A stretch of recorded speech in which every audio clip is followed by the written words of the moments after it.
Bien, vamos a hablar ahora de la pintura. Vamos, igual que hemos dividido en tres épocas la arquitectura, podríamos también mantener este esquema y dividir el siglo, ¿vale? El siglo que vamos a ver, que es el siglo XVI, en tres épocas, ¿vale? La primera sería una época de influencia flamenca, ¿vale? Las obras de Flandes vienen, se observan e influyen a los distintos autores.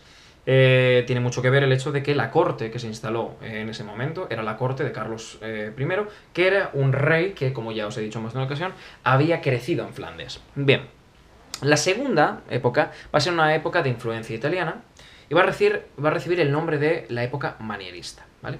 Pero la figura fundamental, la figura que más nos llama la atención y a la que más vamos a prestar nuestra atención, es la figura de un señor llamado Domenico el Greco, ¿vale? El Greco.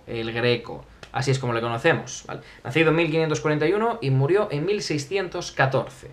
Bien, por cierto, para el que piensa que no lo sé decir, Domenicos Theotokopoulos.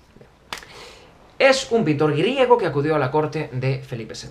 De allí marchó a Toledo y allí desarrolló su arte. Es una cuestión característica y del Greco el hecho de que Toledo es la ciudad que le acoge cuando probablemente se lleva una decepción dentro de lo que es la corte de Felipe II.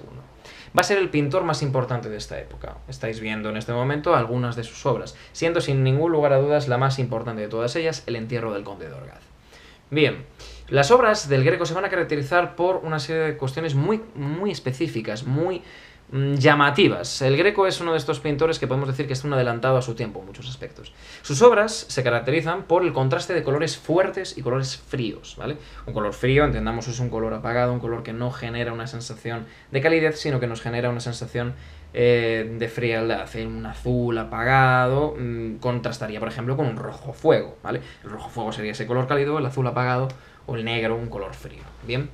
Generaba estos contrastes de colores fuertes y fríos y luego contrastes fuertes de luz, ¿vale? Recordemos que la luz es una cosa que tenemos que tener muy en cuenta a la hora de analizar un cuadro. Estos contrastes van a producir claroscuros y lo último, una característica muy llamativa del Greco es, como podéis ver, figuras alargadas. ¿Qué? ¿Qué para? Ah, vale, sí.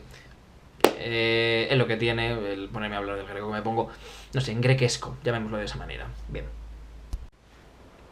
Y por último, vamos a hablar de la escultura, ¿vale? Habríamos que hablar de tres grandes grupos también. Como veis, el número 3 nos puede servir mucho para este tema. Bien, por un lado, los escultores reales. Evidentemente, si son reales, es que existen. No. Escultor real quiere decir que es un escultor que tiene un mecenazgo propio de los, que venga de los reyes, ¿vale? Después tendríamos la escultura funeraria. La escultura funeraria, como su propio nombre indica, algo relacionado con fúnebre, funeral, es decir, escultura hecha para ser puesta en lápidas, en tumbas, mausoleos, etcétera, etcétera. Y por último, la llamada imaginería religiosa. La imaginería religiosa, vamos a ver lo que puede ser etimológicamente. Imaginería, imagen, ¿qué es una imagen? Una representación, ¿vale? Y esta imaginería religiosa, es decir, las representaciones religiosas de diferentes pasajes del Evangelio, va a ser la más importante. Y va a sentar una enorme tradición, y vamos a tener autores como Alonso de Berruguete o Juan de Juni. Estos autores van a utilizar, ojo, porque esto es importante en escultura, no va a ser lo preferido el mármol o el bronce, sino la madera policromada. Policromada, como supongo que ya sabéis, significa un pintado de diferentes o muchos colores, ¿vale? ¿Y dónde van a ir esta madera policromada? A diferentes grupos escultóricos que forman escenas en unos lugares llamados retablos. Los retablos, ¿vale? No tienen nada que ver con las tablets, no os vengáis por ahí. Los retablos están, muchos de ellos, colocados en estas iglesias renacentistas, en el frontal de la iglesia, ¿vale? Es lo que vemos muchas veces cuando miramos al altar. ¿Vale? Ahí, ¿qué es lo que tenemos? Un retablo de madera que lo que nos hace es llamar la atención sobre diferentes aspectos. Muchas veces tiene que ver que están consagrados a los propios santos sobre los que recae el nombre de la iglesia, a los que se consagra esa iglesia. Pues nada más, queridos alumnos, espero que os haya gustado esta clase y ahora muy atentos a todas las actividades que vamos a hacer relacionadas con ello.